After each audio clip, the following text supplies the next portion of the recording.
ఇది అస్సలు ఒక్కసారి అయితే చూడండి. నాకిది డైలీ ఇదే పని. నడుము అయితే అస్సలు నొప్పి కొట్టేస్తుంది మొత్తం. రోజుకి ఎన్ని సార్లయితే నేను క్లీన్ చేస్తానో నాకే అర్థం కాదు. ఎక్కడ పడితే అక్కడే పడేస్తారు ఈ టాయ్స్ అన్నీ కూడా. కరెక్ట్‌గా చూస్తే ఏది ఎక్కడుంటుందో కూడా నాకు అర్థం కావడం లేదు. కొన్ని టాయ్స్ అన్నీ కూడా ఏమవుతున్నాయో కూడా నాకు అర్థం కావడం లేదు.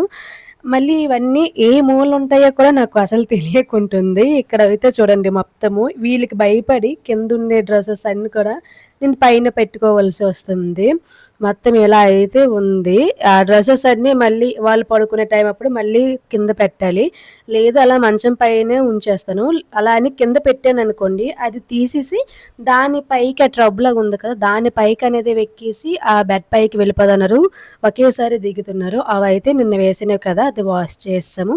అలాగే బీరువాలో అయితే ఫోల్డ్ చేసి పెట్టాలి. ఈ టాయ్స్ దగ్గరికొస్తడికేనండి నా నడుము అయితే అలా పడిపోతుంది. అస్సలు ఈ కొని డబ్బులు పెట్టి మరీ నడుము నొప్పి తెచ్చుకుంటున్నామా అని అయితే నాకనిపిస్తుంది ఒక్కొక్కసారి. ఇవేమీ కొనకుండా ఇలాంటి వెహికల్స్ అనేవి ఒక 2, 3 కొనేసి అలా పడేస్తే దాంతోనే ఆడుకుంటారు ఏటా అని అయితే అనిపించేసింది. అలాగే వీడియో నచ్చితే లైక్, సబ్స్క్రైబ్ మీ.